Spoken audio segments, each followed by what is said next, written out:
1,00,000 രൂപ മാസം സ്റ്റൈഫൻഡോട് കൂടി വളരെ കുറഞ്ഞ ചെലവിൽ ഹൗസ് ബിൽഡിംഗ് നിങ്ങൾക്ക് ജർമ്മനിയിൽ പഠിക്കാം. പക്ഷെ ശരിക്കും എത്ര രൂപ നിങ്ങളുടെ കയ്യിൽ ചെലവെല്ലാം കഴിഞ്ഞ് കിട്ടും? നിങ്ങൾ ഇവിടെ പഠിക്കുമ്പം എത്ര രൂപ നിങ്ങൾക്ക് ചെലവ് വരും? എന്താണ് ബ്രൂട്ടോ, എന്താണ് നെറ്റോ? ഇത് തമ്മിലുള്ള വ്യത്യാസം എന്താണ്? നിങ്ങൾക്ക് കിട്ടുന്ന സാലറിയിൽ എത്ര എമൗണ്ട് ആണ് നിങ്ങൾ ടാക്സ് ആയിട്ട് പേ ചെയ്യേണ്ടത്, എത്ര എമൗണ്ട് ആണ് നിങ്ങൾ സോഷ്യൽ കോൺട്രിബ്യൂഷൻസിന് വേണ്ടി പേ ചെയ്യേണ്ടത് എന്നിങ്ങനെയുള്ള കാര്യങ്ങളാണ് ഞാൻ ഈ വീഡിയോയിലൂടെ പറയാൻ പോകുന്നത്. ഇത് മനസ്സിലാവാൻ തീർച്ചയായിട്ടും നിങ്ങൾ വീഡിയോ മുഴുവൻ കാണുക. അപ്പൊ എല്ലാവർക്കും യൂറോപ്യൻ സഞ്ചാരിയുടെ പുതിയൊരു വീഡിയോയിലേക്ക് സ്വാഗതം. 1,00,000 രൂപ മാസം സ്റ്റൈഫൻഡോട് കൂടി ഹൗസ് ബിൽഡിംഗ് ജർമ്മനിയിൽ പഠിക്കാം എന്ന് പറയുമ്പോൾ നമ്മുടെ ചെലവുകളെല്ലാം കഴിഞ്ഞ് എത്ര രൂപ നമ്മുടെ കയ്യിൽ കിട്ടും എന്നത് അറിയണമെങ്കിൽ അതിനു മുന്നേ നമ്മൾ അറിഞ്ഞിരിക്കേണ്ട കുറച്ച് കാര്യങ്ങളുണ്ട്.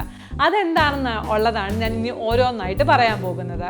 ആദ്യം തന്നെ ജർമ്മനിയിൽ വളരെ പോപ്പുലർ ആയിട്ട് കേട്ടുവരുന്ന രണ്ട് പേരുകളാണ് ബ്രൂട്ടോയും അതുപോലെ നെറ്റോയും. ഇവിടെ നമ്മുടെ ജോലിയുമായിട്ട് ബന്ധപ്പെട്ടിട്ട് കിട്ടുന്ന സാലറി, അതുപോലെ നമ്മുടെ performance bonus, nursing house building അല്ലെങ്കിൽ മറ്റേത് ഹൗസ് ബിൽഡിംഗ് ആണെങ്കിലും നമുക്ക് കിട്ടുമെന്ന് പറയുന്ന ഈ സ്റ്റൈഫൻഡ്, അല്ലെങ്കിൽ നാട്ടിൽ നിങ്ങൾ കേൾക്കുന്ന ഈ 1,00,000 രൂപ സ്റ്റൈഫൻഡ് എന്ന് പറയുന്ന ഈ എമൗണ്ട് പോലും ബ്രൂട്ടോ ഗെഹാൾട്ട് ആണ്, അതായത് ഗ്രോസ് എമൗണ്ട്. ഈ ഗ്രോസ് എമൗണ്ട് എന്ന് പറയുന്നത് ടാക്സിനും അതുപോലെ സോഷ്യൽ കോൺട്രിബ്യൂഷനും ഡിഡക്ട് ചെയ്യുന്നതിന് മുന്നേ ഉള്ള എമൗണ്ട് ആണ്. നിങ്ങൾക്കൊരു ജോബ് കോൺട്രാക്ട് കിട്ടുമ്പോൾ അല്ലെങ്കിൽ ഹൗസ് ബിൽഡിങ്ങിന് ഒരു ട്രെയിനിങ് കോൺട്രാക്ട് കിട്ടുമ്പോൾ അതിൽ എഴുതിയിരിക്കുന്ന എമൗണ്ട് പോലും ബ്രൂട്ടോ ഗെഹാൾട്ട് ആണ്. ഇനിയും നെറ്റോ, നിങ്ങളുടെ ബാങ്ക് അക്കൗണ്ടിലേക്ക് ടാക്സും അതുപോലെ സോഷ്യൽ കോൺട്രിബ്യൂഷൻസും ഡിഡക്ട് ചെയ്ത് കഴിഞ്ഞ് ട്രാൻസ്ഫർ ചെയ്യപ്പെടുന്ന എമൗണ്ടിനെയാണ് നെറ്റോ എന്നറിയപ്പെടുന്നത്.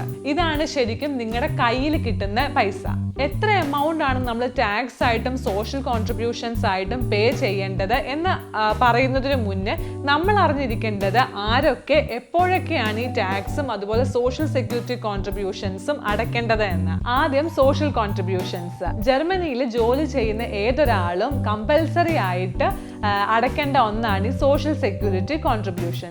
ഈ സോഷ്യൽ സെക്യൂരിറ്റി കോൺട്രിബ്യൂഷൻ പകുതി അടയ്ക്കുന്നത് നമ്മുടെ എംപ്ലോയറും ബാക്കി പകുതി അടയ്ക്കുന്നത് നമ്മളുമാണ്. ജർമ്മനിയിലെ ഈ സോഷ്യൽ സെക്യൂരിറ്റി കോൺട്രിബ്യൂഷൻസിന് 4 ഘടകങ്ങളുണ്ട്. 1 റെന്റൽ ഫെർസിഷറും, 2 ക്രാങ്കൻ ഫെർസിഷറും, 3 ഫ്ലേഗ ഫെർസിഷറും, 4 ആർബൈറ്റ്സ്ലോസ് ഫെർസിഷറും. ആദ്യത്തേതാണ് റെന്റൻ ഫെർസിഷറും. പെൻഷന് വേണ്ടി നമ്മൾ അടയ്ക്കുന്ന ഇൻഷുറൻസ് പ്രീമിയത്തെയാണ് റെന്റൻ ഫെർസിഷറും എന്ന് പറയുന്നത്. ഇതിന്റെ ടോട്ടൽ കോൺട്രിബ്യൂഷൻ എന്ന് പറയുന്നത് 18.6%. ഇതിൽ 9.3% നമ്മുടെ എംപ്ലോയർ അടയ്ക്കും. ബാക്കിയുള്ള 9.3% നമ്മുടെ ബ്രൂട്ടോ സാലറി, അതായത് ബ്രൂട്ടോ ഗെഹാൾട്ടിൽ നിന്ന് നമ്മൾ അടയ്ക്കും. അടുത്തതാണ് ക്രാങ്കൻ ഫെർസിഷറും, അതായത് ഹെൽത്ത് ഇൻഷുറൻസ് പ്രീമിയം. നമ്മുടെ മെഡിക്കലും അതുപോലെ ഡെന്റൽ ചെക്കപ്പ് എല്ലാം ഇവിടുത്തെ പബ്ലിക് ഹെൽത്ത് ഇൻഷുറൻസിൽ ഫുള്ളി കവേർഡ് ആയതുകൊണ്ട് നമ്മൾ ഓരോ മാസവും ഈ ഹെൽത്ത് ഇൻഷുറൻസ് പ്രീമിയം അടയ്ക്കണം. ഇവിടെ നമ്മൾ അസ്യൂം ചെയ്യുന്നത് പബ്ലിക് ഹെൽത്ത് ഇൻഷുറൻസ് ആണ്, പ്രൈവറ്റ് ഹെൽത്ത് ഇൻഷുറൻസ് അല്ല. ഇതിന്റെ ടോട്ടൽ കോൺട്രിബ്യൂഷൻ എന്ന് പറയുന്നത് 15.9%. ഇതില് പകുതി, അതായത് 7.95% നമ്മുടെ എംപ്ലോയർ അടയ്ക്കും. ബാക്കിയുള്ള 7.95% നമ്മൾ അടയ്ക്കണം. ഇവിടെ ഞാൻ നമ്മൾ അടയ്ക്കണം എന്ന് പറയുന്നത് നമ്മുടെ ബ്രൂട്ടോ സാലറിയിൽ അല്ലെങ്കിൽ ബ്രൂട്ടോ ഗെഹാൾട്ടിൽ നിന്നും നമ്മുടെ എംപ്ലോയർ ഈ 7.95% നേരിട്ടെടുത്ത് ഈ ഹെൽത്ത് ഇൻഷുറൻസ് പ്രീമിയത്തിനായിട്ട് അടയ്ക്കും. അടുത്തതാണ് ഫ്ലേഗ ഫെർസിഷറും, അതായത് ലോങ് ടേം കെയർ ഇൻഷുറൻസ്. ഈ ഇൻഷുറൻസിന്റെ പ്രാധാന്യം വരുന്നത് നമ്മൾ പ്രായമാകുമ്പോൾ അല്ലെങ്കിൽ നമുക്ക് എന്തെങ്കിലും ഒരു ആക്സിഡന്റ് സംഭവിക്കുമ്പോൾ അല്ലെങ്കിൽ നമുക്ക് എന്തെങ്കിലും ഒരു രോഗം വരുമ്പോഴൊക്കെയാണ്. 23 വയസ്സോ അതിന് മുകളിലുള്ള ഒരാള് 3.40% ഈ ഇൻഷുറൻസിനായിട്ട് പേ ചെയ്യേണ്ടത്. ഇതില് 1.525% എംപ്ലോയർ പേ ചെയ്യും. ബാക്കിയുള്ള 1.875 നമ്മൾ പേ ചെയ്യണം. അടുത്തതാണ് ആർബൈറ്റ്സ്ലോസ് ഫെർസിഷറും, അതായത് അൺഎംപ്ലോയ്മെന്റ് ഇൻഷുറൻസ്. നമുക്കിവിടെ ജോലി നഷ്ടപ്പെടുമ്പോഴത്തേന് നമുക്ക് ഇവിടുത്തെ അൺഎംപ്ലോയ്മെന്റ് ബെനിഫിറ്റ്സ് കിട്ടും. ഇതിന്റെ ടോട്ടൽ കോൺട്രിബ്യൂഷൻ എന്ന് പറയുന്നത് 2.4%. ഇതില് 1.2% നമ്മുടെ എംപ്ലോയർ പേ ചെയ്യും. ബാക്കിയുള്ള 1.2% നമ്മുടെ ബ്രൂട്ടോ ഗെഹാൾട്ടിൽ നിന്ന് നമ്മൾ പേ ചെയ്യണം. ഇപ്പൊ നമുക്ക് സോഷ്യൽ സെക്യൂരിറ്റി കോൺട്രിബ്യൂഷൻസിന്റെ 4 ഘടകങ്ങൾ മനസ്സിലായി. ഓരോ ഇന്നിലും നമ്മൾ എത്ര ശതമാനം പേ ചെയ്യണം എന്ന് മനസ്സിലായി. 20.325% സോഷ്യൽ സെക്യൂരിറ്റി കോൺട്രിബ്യൂഷൻ എന്ന് പറഞ്ഞ് നമ്മുടെ ബ്രൂട്ടോ ഗെഹാൾട്ടിൽ നിന്ന് നമ്മൾ അടയ്ക്കേണ്ടത്. നമ്മൾ എവിടെയാണോ, അതായത് ഏത് സ്റ്റേറ്റിലാണോ ഹൗസ് ബിൽഡിംഗ് ചെയ്യുന്നത് അതനുസരിച്ച് ഈ ഒരു എമൗണ്ടിൽ അല്ലെങ്കിൽ ഈ ഒരു ശതമാനത്തിൽ അങ്ങോട്ടും ഇങ്ങോട്ടും വേരിയേഷൻ വന്നേക്കാം. ഇനിയും ആരൊക്കെയാണ് ഈ സോഷ്യൽ സെക്യൂരിറ്റി കോൺട്രിബ്യൂഷൻ പേ ചെയ്യേണ്ടത്? ജർമ്മനിയിൽ ആരൊക്കെ 5,400 യൂറോയിൽ കൂടുതൽ ബ്രുട്ടോ വാർഷിക വരുമാനം നേടുന്നുവോ അവരെല്ലാവരും നിർബന്ധമായിട്ടും ഈ സോഷ്യൽ സെക്യൂരിറ്റി കോൺട്രിബ്യൂഷൻ പേ ചെയ്യണം. അപ്പോൾ ഇതിന്റെ അർത്ഥം ഒരു ഹൗസ് ബിൽഡിംഗ് സ്റ്റുഡന്റ് പേ ചെയ്യണോ? 2022 അതായത് ഈ വീഡിയോ ഷൂട്ട് ചെയ്യുന്ന സമയത്ത് ഒരു ഹൗസ് ബിൽഡിംഗ് ചെയ്യുന്ന സ്റ്റുഡന്റിന് കിട്ടുന്ന മിനിമം പേ എന്ന് പറയുന്നത് 585 യൂറോയാണ്. 2023 അത് 620 യൂറോയും. ഈ രണ്ട് മിനിമം എമൗണ്ടുകളും നമ്മൾ ഒരു വർഷത്തേക്ക് കാൽക്കുലേറ്റ് ചെയ്യുമ്പോഴത്തേന് 5400 യൂറോയിൽ കൂടുതലാണ്. അതുകൊണ്ട് തന്നെ ഒരു house building student social security contributions pay ചെയ്യണം. ഇനി അടുത്തത് വരുന്നതാണ് ടാക്സസ്. ജർമ്മനിയിൽ നമ്മൾ ജോലി ചെയ്യുമ്പോഴത്തേനും നമുക്ക് കിട്ടുന്ന സാലറിയിൽ ഓരോ മാസവും ഇവർ പേറോൾ ടാക്സ് എന്ന് പറഞ്ഞ് എടുക്കും. ജർമ്മനിൽ അതിനെ പറയുന്നത് ലോൺ സ്റ്റോയർ എന്നാണ്. നമുക്ക് കിട്ടുന്ന ബ്രുട്ടോ ഗെഹാൽറ്റിൽ നിന്ന് നമ്മുടെ എംപ്ലോയർ ഡയറക്റ്റ് ആയിട്ട് തന്നെ ഈ ടാക്സ് ഓഫീസിലേക്ക് ഈ ടാക്സ് അവർ പേ ചെയ്തോളും. ജർമ്മനിയിൽ പൊതുവെ ടാക്സ് എന്ന ടോപ്പിക് വളരെ കോംപ്ലിക്കേറ്റഡ് ആണ്. പക്ഷെ വളരെ സിമ്പിൾ ആയിട്ട് പറയുവാണെങ്കിൽ ഒരാളുടെ വാർഷിക നെറ്റോ വരുമാനം 10,347 യൂറോയിൽ കുറവാണെങ്കിൽ അയാൾ ടാക്സ് പേ ചെയ്യേണ്ട ആവശ്യമില്ല.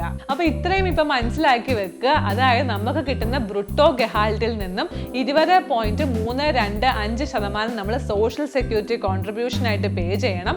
അതുപോലെ നമ്മുടെ വാർഷിക വരുമാനം നെറ്റോ ഗെഹാൽറ്റ് 10,347 യൂറോയിൽ താഴെയാണെങ്കിൽ നമ്മൾ ടാക്സ് കൊടുക്കേണ്ട ആവശ്യമില്ല. പിന്നെ നിങ്ങൾ ഈ വീഡിയോ ഇഷ്ടപ്പെട്ടെങ്കിൽ ലൈക്ക് ചെയ്യുക. അതുപോലെ തന്നെ സബ്സ്ക്രൈബ് ചെയ്യാത്ത ആരെങ്കിലും ആണ് വീഡിയോ കാണുന്നത് എങ്കിൽ സബ്സ്ക്രൈബ് ഇപ്പം തന്നെ ചെയ്യുക. ഇനി തുടർന്ന് വീഡിയോയിൽ കാണുക. ഇനി ഞാൻ പറയാൻ പോകുന്നത് ഇവിടെ ഒരു സ്റ്റുഡൻറ്റിന് ഉണ്ടാവുന്ന എക്സ്പെൻസുകളെ പറ്റിയാണ്.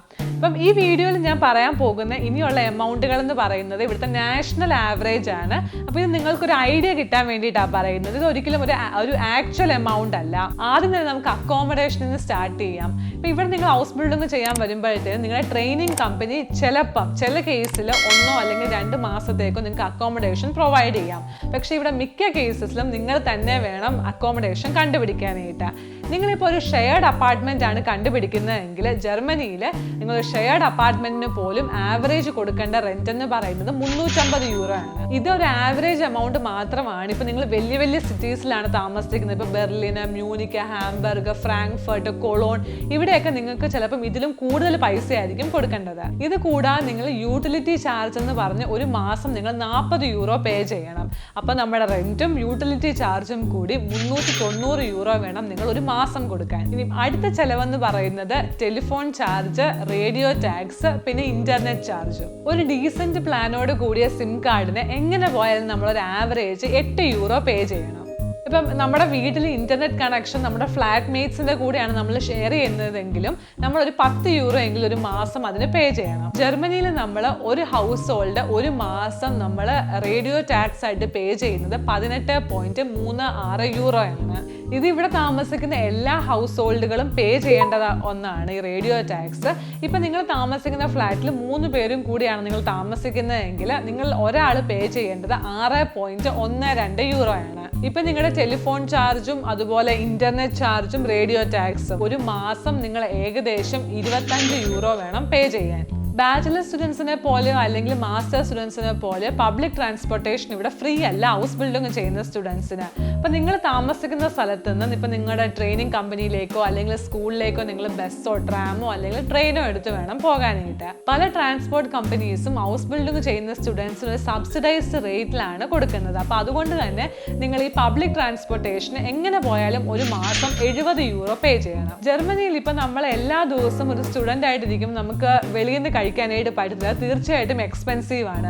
ഒരു മീഡിയം സൈസ് പിസയ്ക്ക് പോലും നമ്മൾ 7 യൂറോ ഇവിടെ കൊടുക്കണം. ഒരു ഡൊണർ കബാബിനാണെങ്കിൽ നമ്മൾ 5 യൂറോ കൊടുക്കണം. അപ്പോൾ നമ്മുടെ കയ്യിലിരിക്കുന്ന പൈസ സേവ് ചെയ്യാനായിട്ട് നമ്മൾ തീർച്ചയായിട്ടും സ്വന്തമായിട്ട് പാചകം ചെയ്യണം. ഇപ്പം ഒരു സ്റ്റുഡൻറ്റ് ഇവിടെ താമസിക്കുമ്പോഴത്തേന് ഒരു മാസത്തെ ഗ്രോസറി ഷോപ്പിങ്ങും അതുപോലെ നമ്മൾ വല്ലപ്പോഴും ഒന്ന് വെളിയിൽ നിന്ന് കഴിക്കാനായിട്ടും കൂടി ഒരു ആവറേജ് കോസ്റ്റ് ആയിട്ട് 150 യൂറോ മാറ്റി വെക്കുവാണ്. നമ്മളിപ്പം ഇവിടെ എടുത്ത ഈ 150 യൂറോ എന്ന് പറയുന്നത് നിങ്ങളുടെ ലൈഫ് സ്റ്റൈൽ അനുസരിച്ച് ഒന്നെങ്കിൽ കൂടാം അല്ലെങ്കിൽ ഇതിലും കുറയാം. അതുപോലെ ഇപ്പം നിങ്ങൾക്ക് ഡ്രസ്സ് മേടിക്കാനായിട്ടോ അല്ലെങ്കിൽ പേഴ്സണൽ കെയറിന് വേണ്ടിയുള്ള സാധനങ്ങൾ മേടിക്കാനായിട്ടോ അല്ലെങ്കിൽ പഠിക്കാനായിട്ട് ബുക്ക് മേടിക്കാനായിട്ടോ അല്ലെങ്കിൽ എന്റർടൈൻമെന്റിന് വേണ്ടി ഒരു 100 യൂറോ നമുക്ക് മാറ്റി വെക്കാം. ഞാൻ ഈ പറഞ്ഞ ചെലവുകളെല്ലാം കൂടി ആഡ് ചെയ്യുമ്പോഴത്തേന് നമുക്ക് വരുന്ന ടോട്ടൽ എമൗണ്ട് ആണ് 735 യൂറോ. അപ്പം ഇനി ഞാൻ പറയാൻ പോകുന്നത് 2 യൂസ് കേസസ് ആണ്. നമുക്കിപ്പം കേസ് 1ൽ നിന്ന് സ്റ്റാർട്ട് ചെയ്യാം. ഇപ്പൊ ഉദാഹരണത്തിന് നിങ്ങൾക്ക് എളുപ്പത്തിൽ മനസ്സിലാവാനായിട്ട് ഞാനാണ് ഇവിടെ ഹൗസ് ബിൽഡിംഗ് ചെയ്യാനായിട്ട് വന്നേക്കുന്നത്.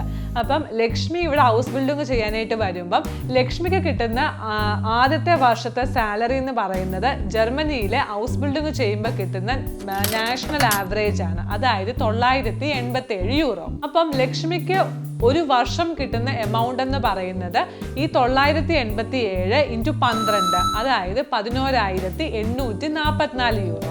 ഈ കിട്ടിയ എമൗണ്ടിൽ നിന്നും നമ്മൾ 20.325% നമ്മൾ സോഷ്യൽ സെക്യൂരിറ്റി കോൺട്രിബ്യൂഷന് വേണ്ടി പേ ചെയ്യണം.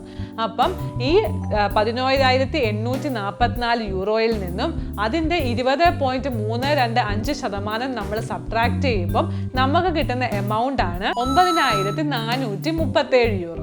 ഇവിടുത്തെ ഫൈനാൻസ് ഡിപ്പാർട്ട്മെന്റ് ഒരു ഹൗസ് ബിൽഡിംഗ് ചെയ്യുന്ന സ്റ്റുഡൻറ്റിന് വരുന്ന ആവറേജ് എക്സ്പെൻസ് 1,200 യൂറോ ആയിട്ടാണ് കണക്ക് കൂട്ടുന്നത്. നമുക്കിപ്പോൾ ഉള്ള എമൗണ്ട് 9,437 യൂറോയിൽ നിന്നും ഈ 1,200 യൂറോ നമ്മൾ ഡിഡക്ട് ചെയ്യുമ്പോഴത്തേന് നമുക്ക് കിട്ടുന്ന എമൗണ്ട് ആണ് 8,237 യൂറോ. 8,237 യൂറോ ഈ 10,347 യൂറോയെക്കാട്ടിലും കുറവായതുകൊണ്ട് ലക്ഷ്മി എന്ന് പറയുന്ന ഹൗസ് ബിൽഡിംഗ് ചെയ്യുന്ന സ്റ്റുഡൻറ്റ് ടാക്സ് കൊടുക്കേണ്ട ആവശ്യമില്ല. അപ്പം ശരിക്കും പറഞ്ഞു കഴിഞ്ഞാൽ നമ്മൾ സോഷ്യൽ സെക്യൂരിറ്റി കോൺട്രിബ്യൂഷൻ മാത്രം പേ ചെയ്താൽ മതി 987 യൂറോ ഒരു മാസം സ്റ്റൈഫൻഡ് കിട്ടുന്ന ഒരു ഹൗസ് ബിൽഡിംഗ് സ്റ്റുഡൻറ്റിന്. ഇനി നമുക്ക് ഒരു മാസത്തെ കണക്കിലേക്ക് വരാം. അപ്പം ഒരു മാസം എനിക്ക് കിട്ടുന്ന സ്റ്റൈഫൻഡ് എന്ന് പറയുന്നത് 987 യൂറോ ആണ്. ഇതിൽ ഞാൻ സോഷ്യൽ സെക്യൂരിറ്റി കോൺട്രിബ്യൂഷൻ മാത്രം അടച്ചാൽ മതി. അപ്പം ഈ 987 യൂറോയിൽ നിന്നും അതിൻ്റെ 20.325% കുറയ്ക്കുമ്പോൾ എൻ്റെ കയ്യിൽ കിട്ടുന്ന നെറ്റോ ഗെഹാൾട്ട് എന്ന് പറയുന്നത് 786 യൂറോ ആണ്. ഒരു സ്റ്റുഡൻറ്റിന് ഒരു മാസം ഇവിടുത്തെ ചെലവെന്ന് പറയുന്നത് 735 യൂറോ ആണ്, ഞാൻ നേരത്തെ പറഞ്ഞു. അപ്പം ഈ 786 യൂറോയിൽ നിന്നും ഈ 735 യൂറോ കുറയ്ക്കുമ്പം എനിക്ക് ബാക്കി കിട്ടുന്ന എമൗണ്ട് ആണ് 51 യൂറോ. അപ്പം എനിക്ക് ഇവിടെ ഒരു മാസം സമ്പാദിക്കാൻ അല്ലെങ്കിൽ സേവ് ചെയ്യാനായിട്ട് പറ്റുന്ന എമൗണ്ട് എന്ന് പറയുന്നത് 51 യൂറോ ആണ്. തീർച്ചയായിട്ടും ഞാനിപ്പം ഇവിടെ പബ്ലിക് ട്രാൻസ്പോർട്ടേഷൻ ഉപയോഗിക്കാതെ ഒരു സൈക്കിൾ എടുത്തോ അല്ലെങ്കിൽ നടന്നോ ആണ് എൻ്റെ ട്രെയിനിങ് കമ്പനി അല്ലെങ്കിൽ സ്കൂളിൽ പോകുന്നത് എങ്കിലും അതുപോലെ ഞാനിപ്പം ഫുഡിൽ കുറച്ച് എക്സ്പെൻസസ് കുറയ്ക്കുവാണെങ്കിലും എനിക്ക് ഇതിൽ കൂടുതൽ എമൗണ്ട് സേവ് ചെയ്യാൻ സാധിക്കും. ഈ എമൗണ്ട് കേൾക്കുമ്പോൾ നിങ്ങൾ തീർച്ചയായിട്ടും ചിന്തിക്കുന്നുണ്ടായിരിക്കും നിങ്ങൾക്ക് പാർട്ട് ടൈം ജോലികൾ ഹൗസ് ബിൽഡിംഗ് ചെയ്യുന്ന സമയത്ത് ചെയ്യാമോ എന്നുള്ളത്. നിങ്ങൾക്ക് പാർട്ട് ടൈം ജോലി ഹൗസ് ബിൽഡിംഗ് ചെയ്യുന്ന സമയത്ത് ചെയ്യണമെങ്കിൽ നിങ്ങളുടെ എംപ്ലോയർ ആദ്യം സമ്മതിക്കണം. അതുപോലെ നിങ്ങളിപ്പം പാർട്ട് ടൈം ചെയ്ത് കുറച്ചും കൂടി പൈസ ഉണ്ടാക്കുകയാണെങ്കിൽ നിങ്ങൾ ഈ ടാക്സ് ബ്രാക്കറ്റിനേക്കാളും കൂടുതലായിരിക്കും എമൗണ്ട്. അപ്പോൾ അതുകൊണ്ട് നിങ്ങൾ ടാക്സ് പേ ചെയ്യേണ്ടി വരും. അപ്പം ഈ ടാക്സും കൂടെ എടുത്തു കഴിഞ്ഞാൽ നിങ്ങൾക്ക് അവസാനം സേവ് ചെയ്യാൻ പറ്റുന്ന എമൗണ്ടിന് വലിയ വ്യത്യാസമൊന്നും വരുന്നില്ല. നിങ്ങൾ മെനക്കെടണം എന്നതല്ലാതെ നമുക്ക് ആ മെനക്കേടിന് അത്രയും ഉള്ളൊരു പൈസ നമുക്ക് കിട്ടണമെന്നില്ല. രണ്ടാമത്തെ കേസിന് ഞാൻ പറയാൻ പോകുന്നത് എനിക്ക് ഒരു മാസം ഹൗസ് ബിൽഡിംഗ് ചെയ്യുമ്പോൾ കിട്ടുന്ന സ്റ്റൈഫൻഡ് എന്ന് പറയുന്നത് 1,00,000 രൂപയാണ്. ഈ വീഡിയോ എടുക്കുന്ന സമയത്ത് 1,00,000 രൂപ എന്ന് പറയുന്നത് 1,220 യൂറോയാണ്. ആദ്യം നമുക്ക് നോക്കേണ്ടത് ഈ 1,00,000 രൂപ സ്റ്റൈഫൻഡ് എനിക്ക് കിട്ടുമ്പം ഞാൻ ടാക്സ് പേ ചെയ്യണോ വേണ്ടയോ. നമ്മൾ കഴിഞ്ഞ കേസിൽ ചെയ്ത പോലെ തന്നെ ആദ്യം എൻ്റെ വാർഷിക ബ്രുട്ടോ കാൽക്കുലേറ്റ് ചെയ്യണം. എനിക്ക് കിട്ടുന്ന ഒരു മാസത്തെ സ്റ്റൈഫൻഡ് എമൗണ്ടിനെ 12 കൊണ്ട് ഗുണിച്ച് അതിൽ നിന്നും സോഷ്യൽ സെക്യൂരിറ്റി കോൺട്രിബ്യൂഷനും അതുപോലെ എൻ്റെ എംപ്ലോയ്മെൻറ്റ് ബെനിഫിറ്റ്സും എല്ലാം കുറച്ച് കഴിയുമ്പോൾ എനിക്ക് കിട്ടുന്ന എമൗണ്ട് ആണ് 10,464 യൂറോ. 10,347 യൂറോയെക്കാട്ടിലും കൂടുതൽ എത്ര എമൗണ്ട് ആണ് നമ്മൾ സമ്പാദിച്ചത് അത് തമ്മിലുള്ള ഡിഫറൻസിന് വേണം നമ്മൾ ടാക്സ് കൊടുക്കാൻ. ഈ 10,464 യൂറോ 10,347 യൂറോയെക്കാട്ടിലും 117 യൂറോ കൂടുതലായതുകൊണ്ട് ഈ 117 യൂറോയ്ക്കാണ് ഇവിടുത്തെ ഫിനാൻസ് ആൻഡ് ടാക്സ് പിടിക്കുന്നത്. അതായത് 14% വേണം നമ്മൾ ടാക്സ് കൊടുക്കാനായിട്ട്. ഒരു മാസം നിങ്ങൾ കൊടുക്കേണ്ട ടാക്സ് എന്ന് പറയുന്നത് €1.36 ആണ്. ഇപ്പം നിങ്ങളുടെ പേഴ്സണൽ ഇൻഫർമേഷൻ വെച്ച് നിങ്ങൾ ചിലപ്പം ചർച്ച് ടാക്സ് പേ ചെയ്യണമെങ്കിൽ ഇവിടെ നിങ്ങൾക്ക് കൊടുക്കേണ്ട ടാക്സ് എമൗണ്ടിൻ്റെ 9% നിങ്ങൾ ചർച്ച് ടാക്സ് എന്ന് പറഞ്ഞ് കൊടുക്കേണ്ടത്. അതായത് ഇവിടെ 0.13 സെന്റ് വേണം നിങ്ങൾ ചർച്ച് ടാക്സ് ആയിട്ട് കൊടുക്കാൻ. അപ്പം ഒരു മാസം നിങ്ങൾ ടാക്സ് ആയിട്ട് പേ ചെയ്യേണ്ട എമൗണ്ട് എന്ന് പറയുന്നത് അപ്രോക്സിമേറ്റ്ലി 1.5 യൂറോയാണ്. അപ്പോൾ നമ്മൾ ഒരു മാസത്തെ ചെലവിലേക്ക് വരുവാണെങ്കിൽ ഒരു മാസം നമുക്ക് കിട്ടുന്ന ബ്രുട്ടോ ഗെഹാൾട്ട് എന്ന് പറയുന്നത് 1,220 യൂറോ ആണ്. അതിൽ നമ്മളൊരു 1.5 യൂറോ അപ്രോക്സിമേറ്റ്ലി നമ്മൾ ടാക്സ് ആയിട്ട് പേ ചെയ്തു. 248 യൂറോ സോഷ്യൽ കോൺട്രിബ്യൂഷൻ ആയിട്ട് പേ ചെയ്ത് കഴിയുമ്പം നമുക്ക് കിട്ടുന്ന നെറ്റോ ഗെഹാൾട്ട് എന്ന് പറയുന്നത് 970 യൂറോ ആണ്. ഇതിന് നമുക്ക് ഒരു സ്റ്റുഡൻറ്റിന് എക്സ്പെൻസ് ആയിട്ട് ഒരു മാസം വരുന്നത് 735 യൂറോ ആണെങ്കിൽ ഇതിൽ നമുക്ക് ബാക്കി വരുന്ന എമൗണ്ട് എന്ന് പറയുന്നത് 235 യൂറോയാണ്. ഇതിൽ നിന്ന് നമുക്ക് മനസ്സിലാവുന്നതെന്ന് പറഞ്ഞാൽ ഹൗസ് ബിൽഡിങ്ങിന് തരുന്ന സ്റ്റൈഫൻഡ് എന്ന് പറയുന്നത് നമുക്ക് ഒരിക്കലും സമ്പാദിക്കാനായിട്ടുള്ളൊരു പൈസയല്ല. കമ്പനിക്കാർ തരുന്ന ഈ സ്റ്റൈഫൻഡ് എന്ന് പറയുന്നത് ഒരു മാസം നിങ്ങളുടെ ചെലവുകൾ നടത്തിക്കൊണ്ട് പോകാൻ വേണ്ടിയിട്ടുള്ളൊരു എമൗണ്ട് മാത്രമാണ്. അപ്പോൾ അതുകൊണ്ട് തന്നെ ഒരു സേവിങ് മെൻറ്റാലിറ്റിയോടെ മാത്രം ഈ ഹൗസ് ബിൽഡിങ്ങിനെ കാണരുത്. അപ്പോൾ അതുകൊണ്ട് ഈ പൈസ ഉണ്ടാക്കാനായിട്ട് മാത്രം ഹൗസ് ബിൽഡിങ്ങിനെ കാണരുത്. നമ്മുടെ കരിയർ ഡെവലപ്പ് ചെയ്ത് ജർമ്മനി പോലൊരു രാജ്യത്ത് വന്ന് നമുക്ക് ജോലി ചെയ്യാനായിട്ടും തുടർന്ന് ജീവിക്കാനായിട്ടും ഉള്ളൊരു അവസരമായിട്ട് മാത്രമേ ഹൗസ് ബിൽഡിങ്ങിനെ കാണാവുള്ളൂ. വീഡിയോ നിങ്ങൾക്ക് എല്ലാവർക്കും ഇഷ്ടമായെന്ന് വിചാരിക്കുന്നു. വീഡിയോ ഇഷ്ടമാവുകയാണെങ്കിൽ തീർച്ചയായും വീഡിയോ ലൈക്ക് ചെയ്യുക. അതുപോലെ വീഡിയോ ഉപകാരപ്പെട്ടെന്ന് തോന്നുവാണെങ്കിൽ നിങ്ങളുടെ അഭിപ്രായം കമൻസിലൂടെ പറയുക. ഞങ്ങളുടെ വീഡിയോസ് എല്ലാം ഇഷ്ടമാവുന്നുണ്ടെങ്കിൽ ചാനൽ സബ്സ്ക്രൈബ് ചെയ്യാതെ പോവരുത്. അപ്പോൾ അടുത്ത വീഡിയോയിൽ കാണാം. അതുവരെ എല്ലാവർക്കും ടേക്ക് കെയർ. Bye bye.